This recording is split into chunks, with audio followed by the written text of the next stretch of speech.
I'm never trying to find out what is a solid base for for my living or whatever. I'm not busy with it. Yes. I don't want to go for this is good for money. I just want to go for what is the story. But with a kid coming up, I can imagine that commercials is a little bit more easy to combine. And I don't know if there's a subscribe button or anything down here where people can just say, dude, I'm in the same position. This is how it works for me. Please enter it. Let's do that. Hi, everyone, and welcome to The Corner. I'm your host, creative producer Zena Wood. And today I'm here with Ties Versteegh, who is a cinematographer with the NSC. He just had a theatrical release of his feature, Buenas Chicas, on which he was the cinematographer. He has a huge body of work. And today we're just going to talk about film and all things film and other things. Wow. What an introduction. Thank you. Yeah. I thought you'd like it. Yeah, well, thank you. Thank you so much. Feels a little bit much, but yeah. Yeah, really? Yeah. Do you feel inflated? Oh, man. Yeah, no, this is the place. Right. This is the place where we inflate you. I love that. But you don't need it. You don't need it. No, thank you so much. So I just mentioned Buenas Chicas, which was partly shot in Spain, correct? Mostly. Yeah. In Spain, okay. Yeah. So how was that? Because I know you shoot overseas quite a lot. Yeah. It's quite funny how that got me. But Buenas Chicas is shot 75% in Spain, and the rest is in the Netherlands. Yeah. Most of it is just logistics. So that's a little bit of my department, but most of it is production. The roughest and toughest thing shooting abroad is locations, and you in Holland everything is flat. Yeah. So, I know. Yeah. So by now. There are no mountains. No mountains. It's very weird. But everything is just except for the Amsterdam apartments, but everything is straight. Yeah. So if you want to put a dolly somewhere, we just leveling is easy. Yes. But the rockier the rocky formations, or how you call it, the rocky ground, underground, it's just we're not used to it. Totally. And I mean those are kind of things that would obviously come up in pre-production, hopefully, because you have to allocate more time, different kind of resources. Absolutely. Yeah.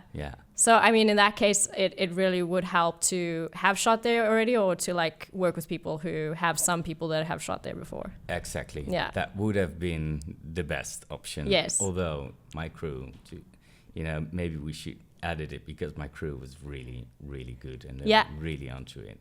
Amazing. And we had limited time, so me and the director had to be creative with certain calls we make, and especially the ones we had to throw overboard. Yes. How many days were you in Spain for? 12 to 14 days. And the worst part is that we came there, so we did our location scouting, and we had our recce, and every tree, we were shooting in a vineyard. Every tree was located on my floor plans, and then the producer came to me just 2 or 3 days before shooting, before the other crew was coming. They said, "These, see where you wanted to shoot? Yeah, that's not our land. We're not allowed to shoot there." And I was like, "Oh wow." This is why everyone ends up hating the producers. Oh, but we spent weeks planning on what is possible and what will be the. I love mise en scene, and I just the sun is just right there, so we always had it in the back. We had a plan. So how long did you have to pivot then? We just had 2 days to do that. Yeah. And so the sun is up there. Yeah, exactly. We had to use this side, and we're like, oh no, that's gonna be everything is gonna be full sun. Yes. We made it work. But what was your main sort of help with making it work with that full sun, blasting? We used artificial silk. It was really beautiful because it keeps that harsh light. Yeah. Yet it's little less intense. Yes, of course. So yeah. So when I speak to cinematographers, many times they speak about wanting or enjoying filming in different countries because the light falls different, right? Yep.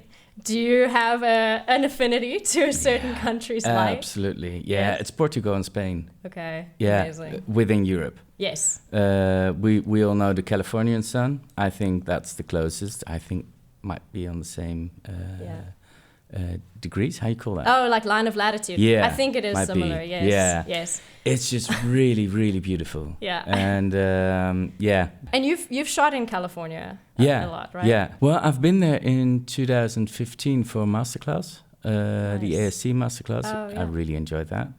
And I've been there a few times for some smaller productions, and one of the productions was Rude Awakening. It's a documentary. It was beautiful. Yes, I saw some of that. Yeah, that was stunning. Yeah. I love what you said. I watched a previous interview of you where you spoke about the what's it called? It's the cowboy shot. Yeah. The Plan American? Plan American? Yes. Yeah. And then I was thinking of you shooting in Cali, and I was like, I see a through line. Yeah, you see it? Yeah. Perfect. Because didn't that shot start because they wanted to show the pistols they wanted to be able to see the hands go to the pistols in the like spaghetti westerns and things? That's what it used to for. Yeah, exactly. I really enjoy that shot too, because many times I've noticed in my own work, I'm always telling us, I like the DP, I'm like, I want to be out. Yeah. Like I keep wanting to go back. But then in the beginning, when I was just sort of experimenting, I had a lot of these shots where it was just too out. You know, you just couldn't really connect with the narrative or with the character. Yeah. But that Plan American shot it's that sweet spot. Yeah. Yes. I think so too. Yeah. Yeah. I think I saw that you had an example of some of your branded work where there was the model in the ski slope. Yeah. Yes, absolutely. where you were using it. Yeah.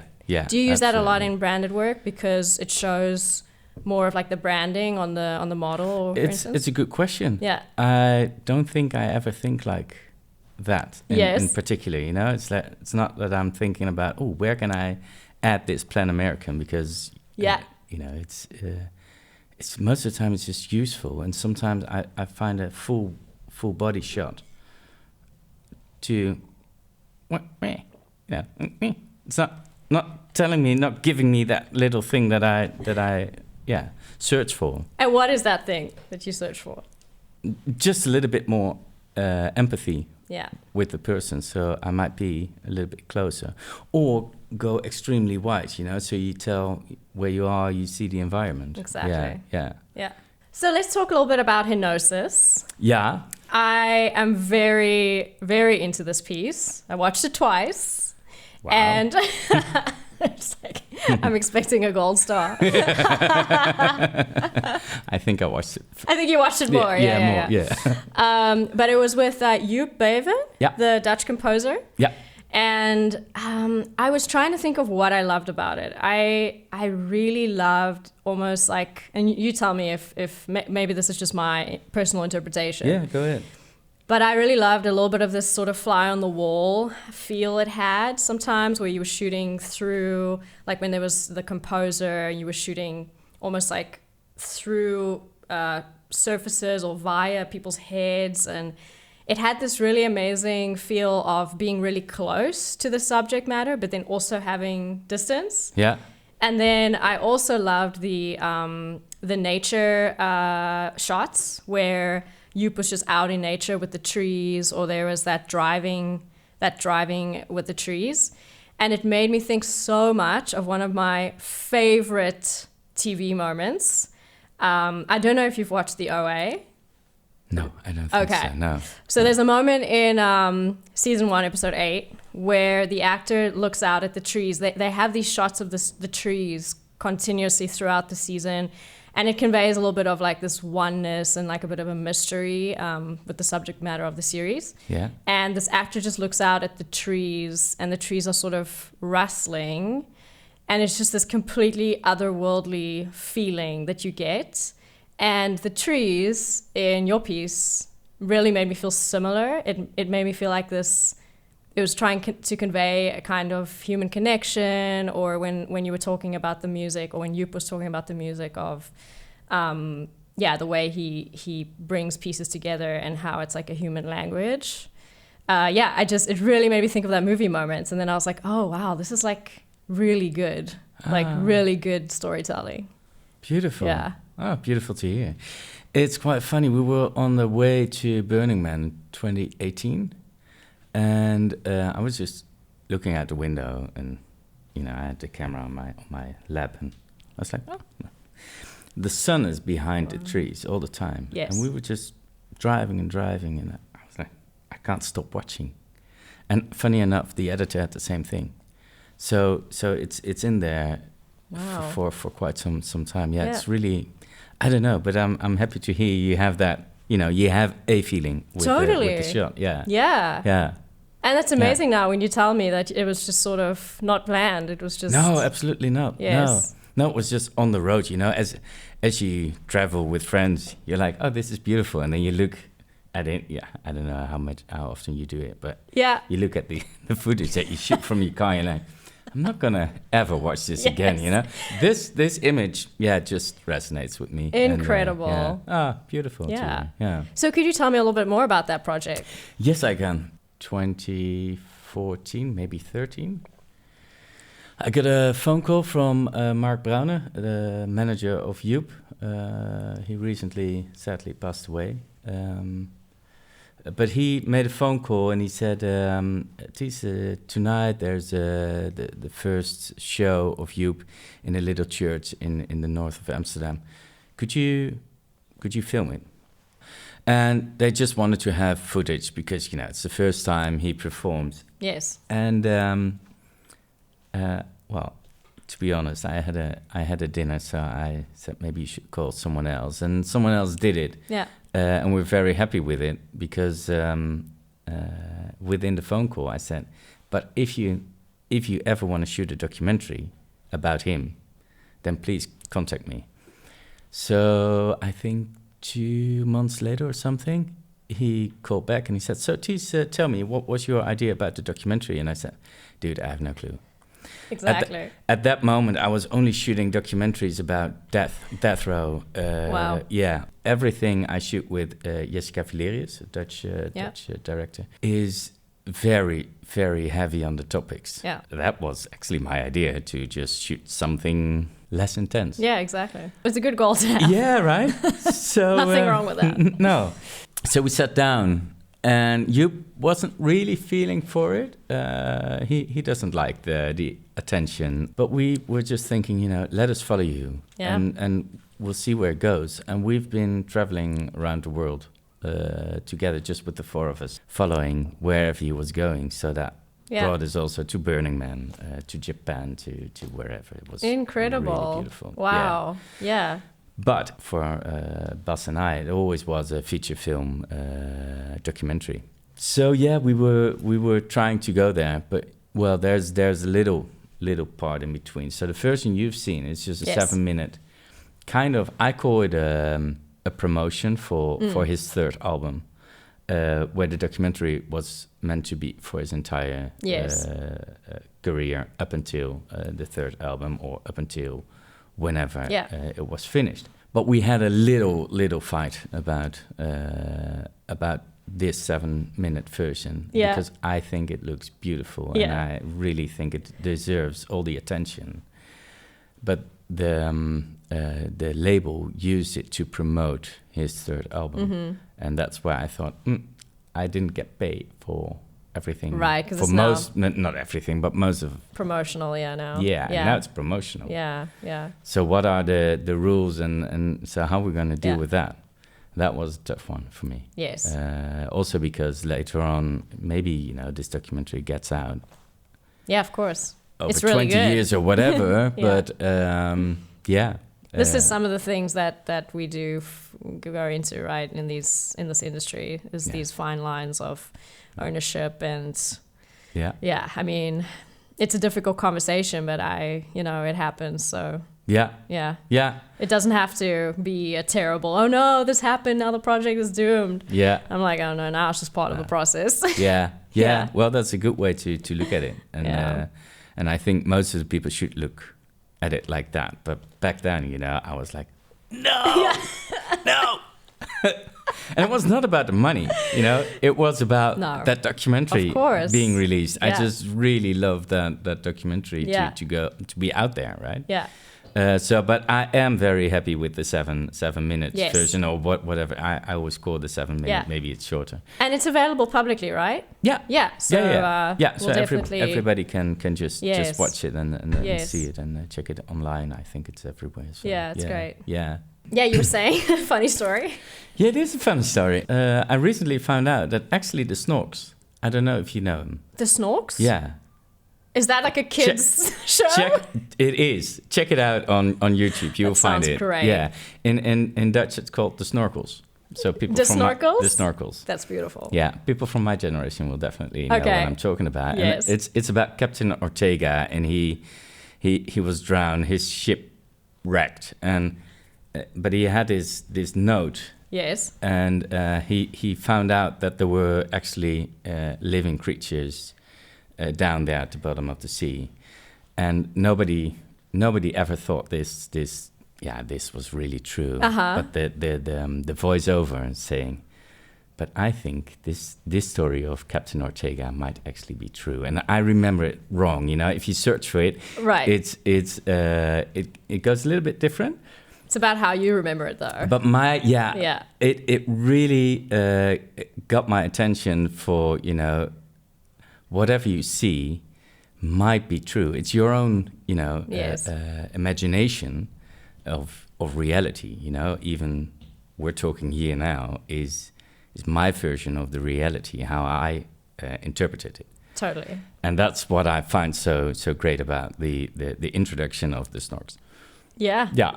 So you feel like that's when you were Absolutely. like, I want to get into this. I mean, obviously you wouldn't have thought, how old were you then? Yeah, I think I was just 6 or 8 or Yeah, so this is how TV subliminally messaged all of us to get into this industry. Because I have a very similar thing of like watching. What was it, may I ask?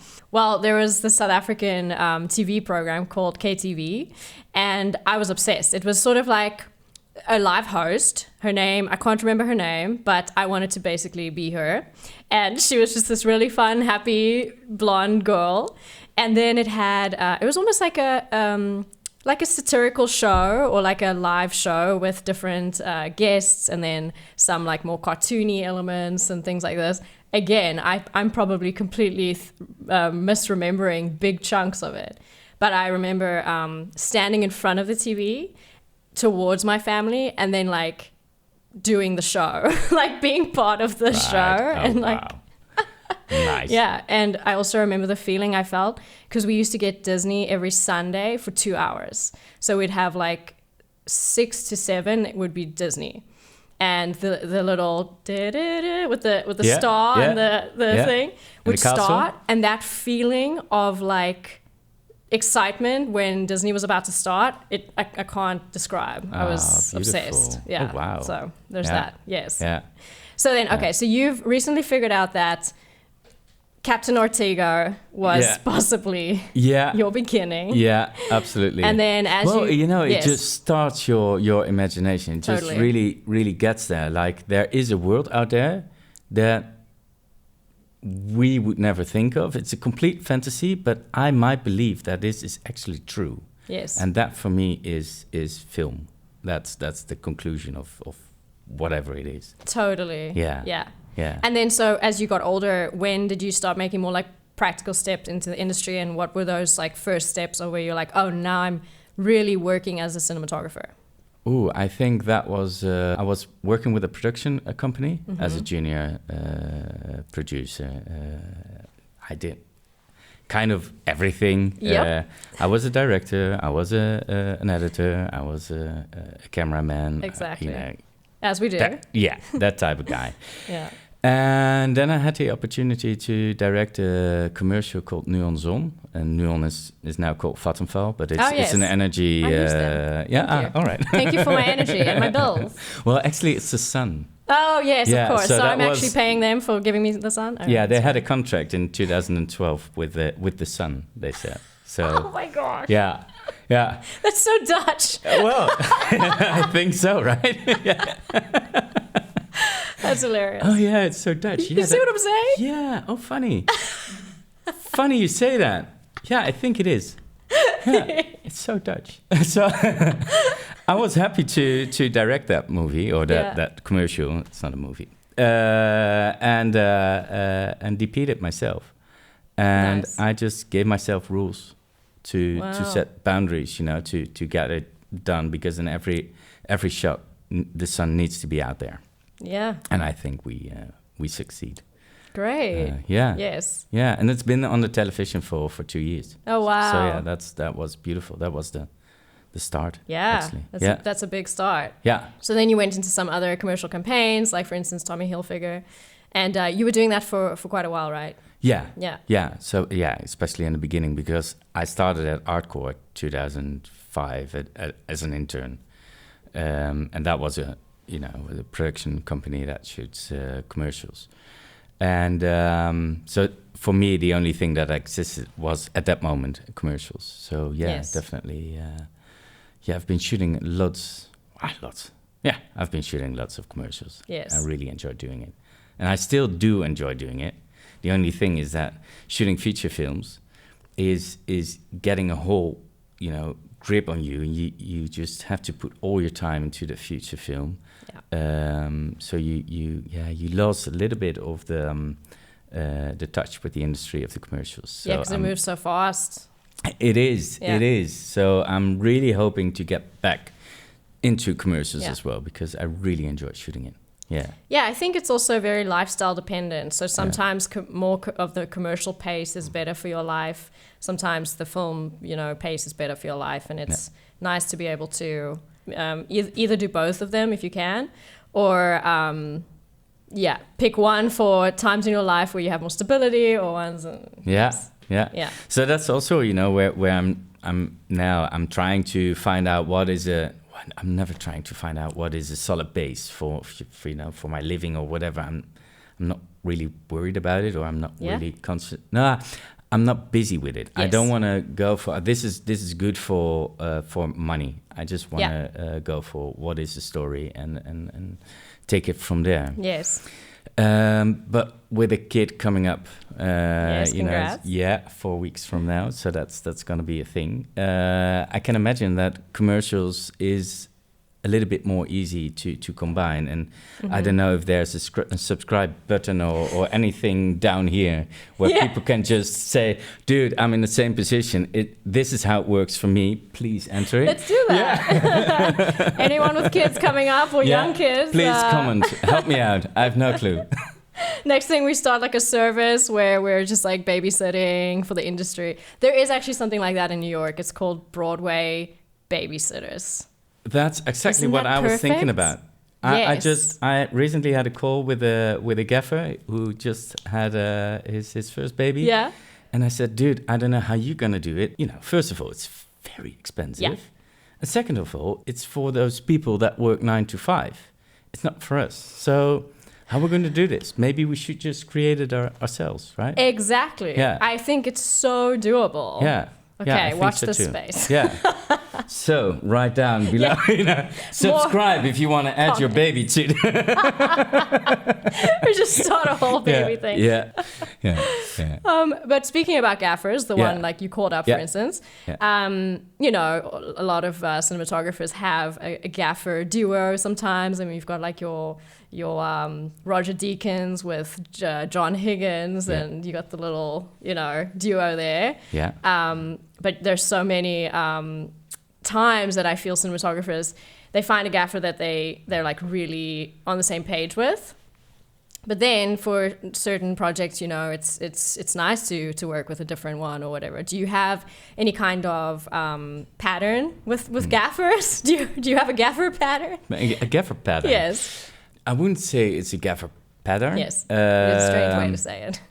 I would say it's a strange way to say it. It is a strange way to say it. Yeah, absolutely. No, I used to work with multiple gaffers, and I still do. I don't want to be fixed to one person, also because of availability. Sometimes, they're on a shoot with someone else, and then you have to find someone else. Yes. And that's the way how it goes. And the past two feature films I shot was with Joep Beving. I really love the man for whatever he's doing. And back in 2015, I was shooting a short movie and he was there as a best boy. And I added to the note, with the context, gaffer to be.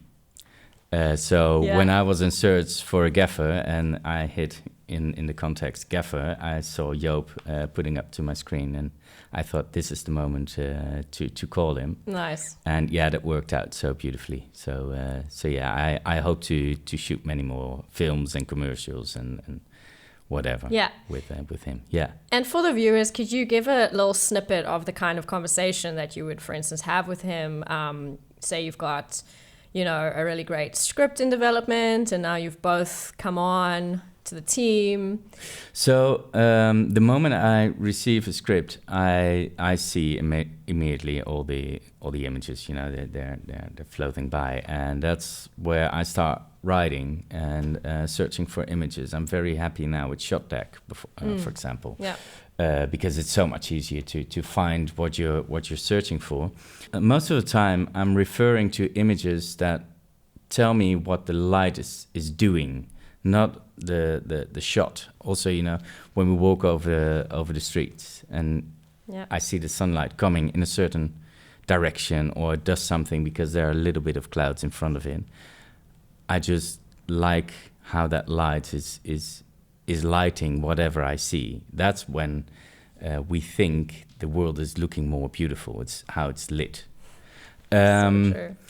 And that's the only conversation I have. I just, I'm not going to tell which light you have to put out there. Yeah. I just want to show you what the outcome is. Totally. that I prefer seeing.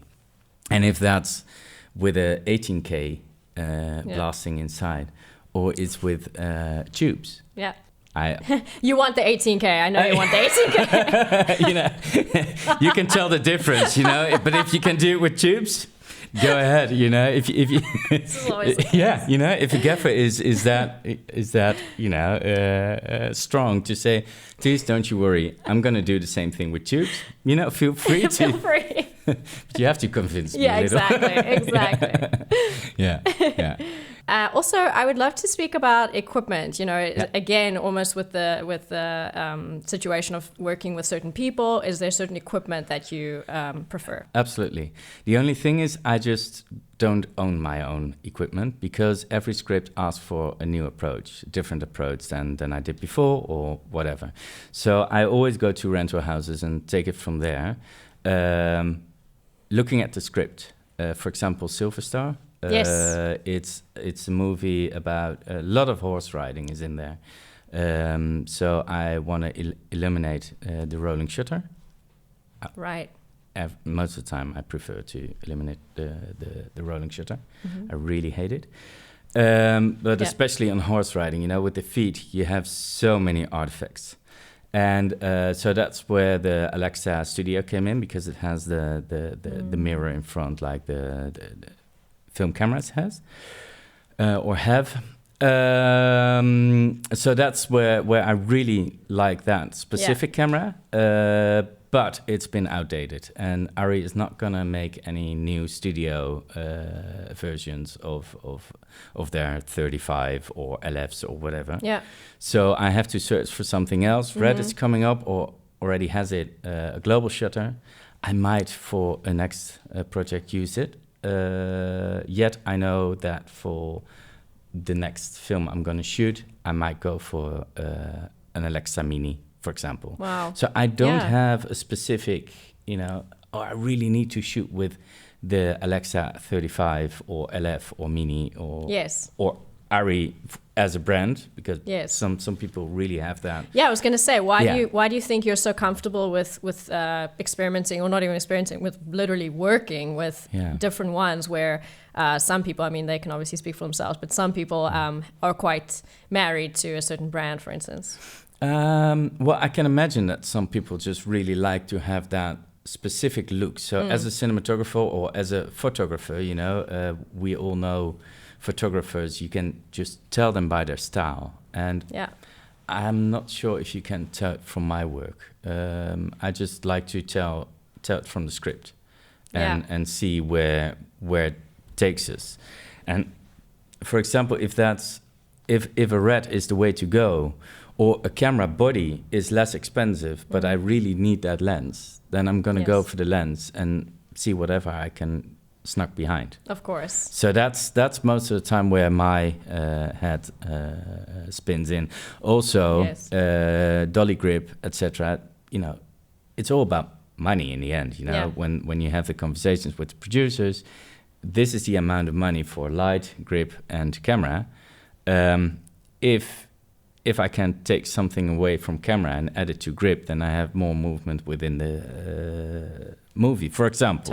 Might be an option. Or I really need that 18K, then maybe we should be low on the grip. Or there are so many possibilities. I love those discussions. That's one part of the process that I get very excited about. It's nice. It's nice that you have that kind of outlook on it, for sure. Yeah. So are you married to certain lenses then? Back in the days, I really was. Yes. Yeah, I really love the Light Sumilux C. They're so beautiful. They're as perfect as the Master Primes. Yeah. But they add a little bit more warmth and love to it. And love, yes. Yeah. And now you're also happy to use variety. Cooks. Yes, I heard you. I heard on one of the interviews you were talking about Cook lenses. Yeah, Cooks is absolutely a go-to for me. Yeah. I really love what they're doing over the entire range. They're perfect. Not much else to say about them. They're great. Yeah, they're just perfect. Yes. Yeah. So you shot this documentary, Rude Awakening, and I know this was a long process for you and very interesting process. I've heard about it. That, for instance, you were using quite cinematic equipment, and it was like different installments. It had a whole very interesting journey. So I'd really love to know a little bit about it, and also what has happened since then. Yeah, it's a good question. So the movie itself, it's finished, it's graded, it's out there, and then they took it off because they did a little bit of a re-edit, and now I think they're searching for a distributor. Exciting. It needs to go out there. We started in 2019, and I met the guys in a bar during a film fest. We call it film fest. So it was just drinks, and I ended up talking to them, and they were about to start with the documentary, but we really had a good conversation about film in general. And 2 weeks later, I think they called me and they said, "We just fired our cinematographer because we think you should do it. Are you available?" And I said, "Yeah, I am. Let's have a conversation." And we had a conversation. I didn't know what it was about, but they just said, we don't want to tell the truth. And I said, well, may I be the audience? May I also be the one that's saying, I'm not believing you within the cinematography? And they said, go for it. So we came from the Dutch angle. Yes. And then they said, we also want to have the audience have the feeling that it's a little bit alienated. Yes. And that's where I came in with anamorphic lenses. So we ended up shooting with 2 cameras, 2 red bodies, a helium and a Monstro, fixed with 2-time Cook anamorphics. And we traveled the world with these 2 suitcases with lenses, Where all did you go? We've been to LA, to Death Valley, Vegas, Australia, Sydney, Japan, Tokyo. Yeah, it was beautiful, but it was strange at the same time because this was called a documentary. But and I was, we were also with a short team, just 5 people on the shoot, and shooting handheld. But also sometimes I had a small dolly jib, a very small jib in a case suitcase. as well. I was just going to say, yeah, it fit. And a small track that we rented abroad always. And there was always an assistant during the interviews, for example. We had a setup with 2 cameras. And I was operating the jib, and then the assistant was operating the slide. It was beautiful. Wow. And I really enjoyed doing it. I also knew that the interviews were a part of what this story was about. They also wanted to have cinematic narratives within the documentary, and that's where the movie starts feeling a little bit, is it a movie or is it a documentary? It's a complete crossover, because our main character, he is playing himself, but is this truly him? He's trying, to tell his story through a metaphor. It doesn't matter whether he actually is the character or not, but he's trying to get the audience come on board. This was my journey. What is yours? And I really enjoyed. That's incredible storytelling visually, for sure. Yeah. And also, for a documentary, I've never been on a documentary with 3 million budget. Yeah. So it was crazy. It's even more expensive than the feature films I shot up until now. So, but that's a very popular genre now, right? I mean, for a few years now, this crossover between documentary and fiction. I mean, do you see that? Do you see yourself working more and more in that realm? It sounds like absolutely. You really loved it. Yeah. Well, I truly enjoyed the entire road, because I remember that I was there with the suitcases, and we arrived in Colorado, and we were in our they rented a house, and they said, okay, let's have a chat what this documentary is about. And so I was there, and that was the first time I actually knew what we were going to shoot. Wow. So we had thoughts about, a little bit conceptual thoughts about this movie, but I never knew what it was about. It sounds so mysterious. I mean, you're putting the setting in Colorado as well. I'm like seeing you guys in this house. Yeah. Very with people interesting. I barely know, and wow. And the fun part is, back then it was a Dutch guy, a German woman, and an American director. It started for me as a joke. I was just going to say, it sounds like a joke, yeah. A very bad joke, right? The bar, yeah. And then they wanted me to come up with the suitcases, you're like, what am I doing? I'm having 2 houses in my hands at this moment, worth of money. Yeah. Well done for the rental agency that let you travel around with the with the suitcases. Yeah. I'm very happy I have a close relationship. Yes. With them. Yeah. So do you think this one will? I mean, obviously, hopefully, do the festival route, and I'm very hoping it's going somewhere like that. Yes. They published it in 2020, maybe in 2014. Maybe last year, they put it online. Yes. So people could just watch it for free. Wow. And I was like, dude. Interesting. This is where it's 3 million we're talking about. And then you're going to put it out for free. Is that YouTube. part of the strategy? It was, in the end. Yes. Because there was no distributor up front. Oh, interesting. So that's funny to know what happens if you don't have it sorted out already. Yes. Then maybe nobody wants to buy it because you already created it. Oh my goodness. So I have no clue where this movie is going, but I'm really hoping it's going to be out there. Yes, no, for sure. Beautiful. We'll definitely hold thumbs as well. Yeah. Let me guide you back to the States. Nobody from the crew dared to drive, because we rented a Porsche. Yeah. To shoot through Death Valley and also later on in Las Vegas, but nobody of the crew dared to drive the Escalade with a Porsche on the back, and I'm not used to miles. I'm kilometers is what we use in Europe, right? So, for me that thing needs to. we were going to Death Valley, and we were shooting there for way too long. We made way too long days. And it's hot, crazy, right? And it was hot. It was summer. Yeah. Oh my goodness. And we had a grip with us, David, I believe it's called. Amazing guy. And he was rigging the cameras, 2 cameras on the side of a Porsche, anamorphic look. So this is also where Cook called saying, dude, what are you doing? Oh my God. It's a documentary shot on anamorphics. That's we really need to have that story. So I was in contact with them. And then later on, we were driving from Death Valley to Las Vegas.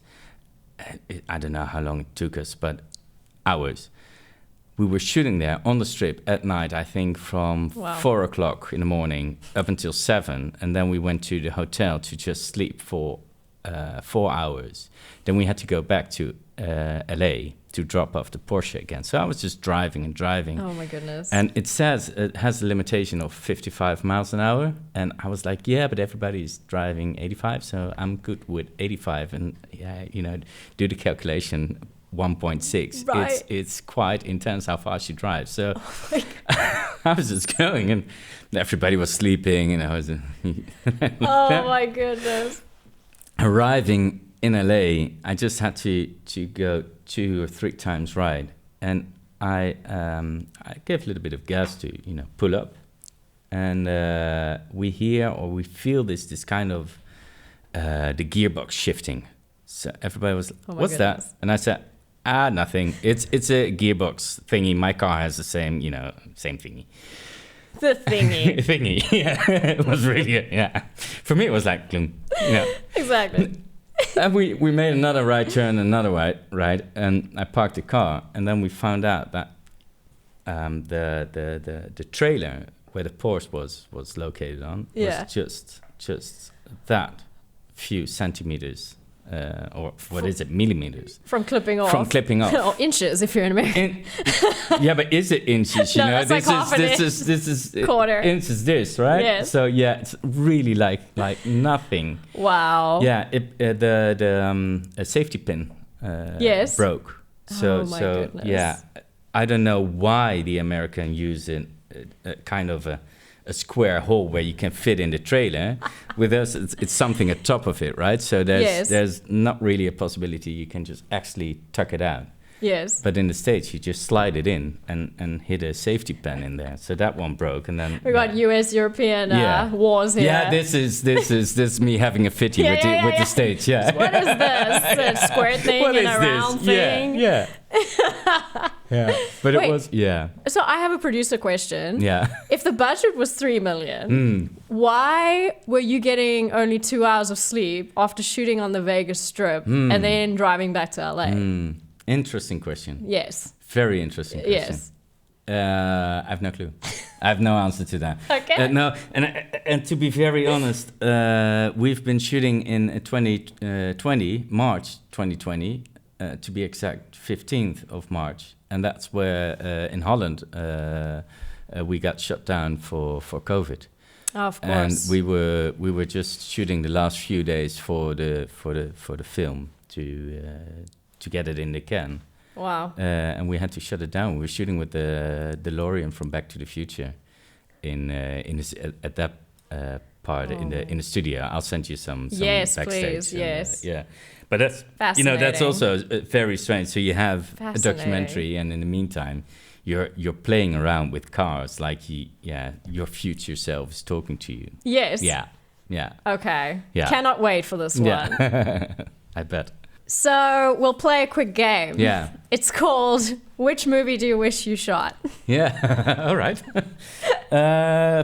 It's a good question, because there's the question, what is your favorite movie? Yes. And is the favorite movie the movie that you wish you had shot? Not necessarily. Not necessarily, although Alice in Wonderland. Ooh, Tim Burton. Yes. Yeah, absolutely. Yes. Absolutely. That's a good answer. Yeah. Do you have reasoning? No, it's I love magical realism. Yeah. And this is for me the maximum what is done so far in within the genre. I really love the story. Obviously, it's a fairy tale, and I love the way they did it. Yeah. You know, they produce it. The production design is beautiful. Out of this world. VFX is beautiful, and it's beautifully shot. Yeah. And lit. So yeah, definitely that one. Recently, and this movie is just out, Civil War. Oh yeah. Have you seen it? I have not seen it. Oh. No. Really? Yeah, I'm gonna go twice. Oh, amazing! Yeah. I love that. Yeah. Great. Yeah, and if possible, go to the what is it, Dolby Cinema thing in the Munt. Yes. They have a very beautiful screen with epic sound. I love that you know that. You know, the thing is, Of course sometimes you know that.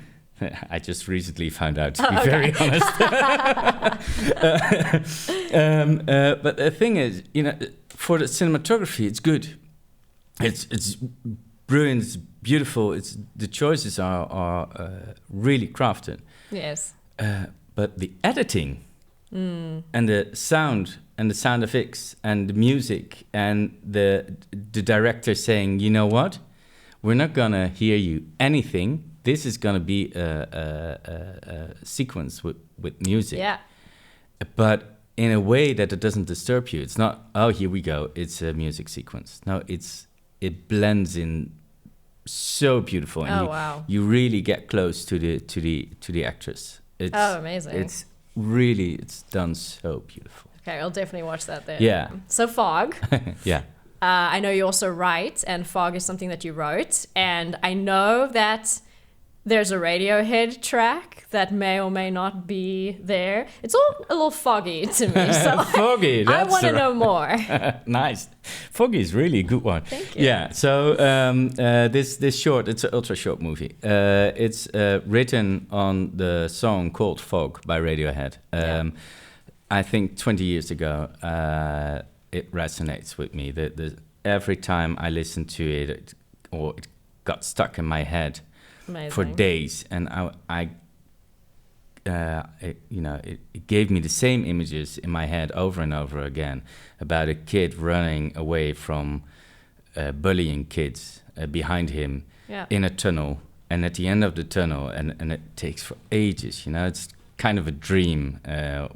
What I felt like, and then at the end of the tunnel, he's next to an enormous, gigantic waterfall. So, either you jump into the bright light, it's the end of the story, but also the kids in the back is also not giving you where you want to be in life. Exactly. To call it.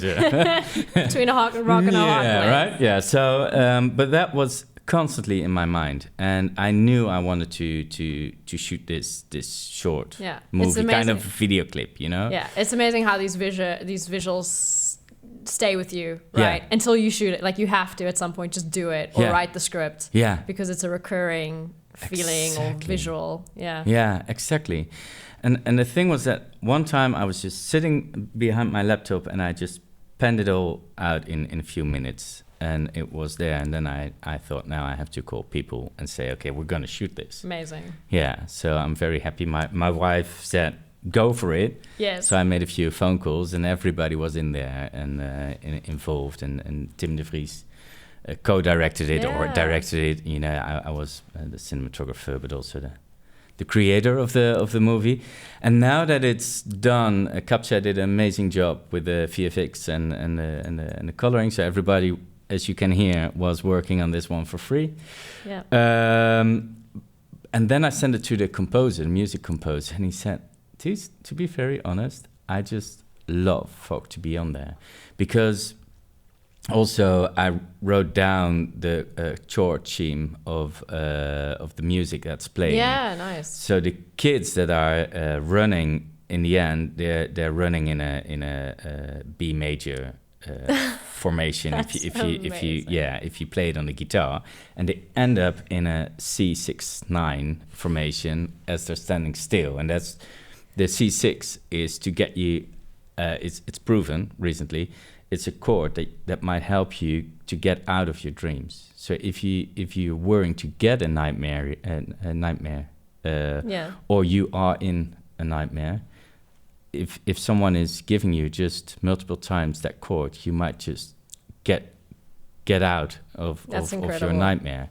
And that's where I thought, we have to use the song and see however we can get into that chord scheme. Yes, but this is going into art now, right? I mean, it is. Yes. It is, and what I hope is that this, because for me, the story is about, well, as I told you with the tunnel. So nowadays it's not longer in a tunnel. It takes place in the woods. But for me, it was the bullying from my past that represents it, and I needed to face my inner self, my inner child, to walk together to, a bright future.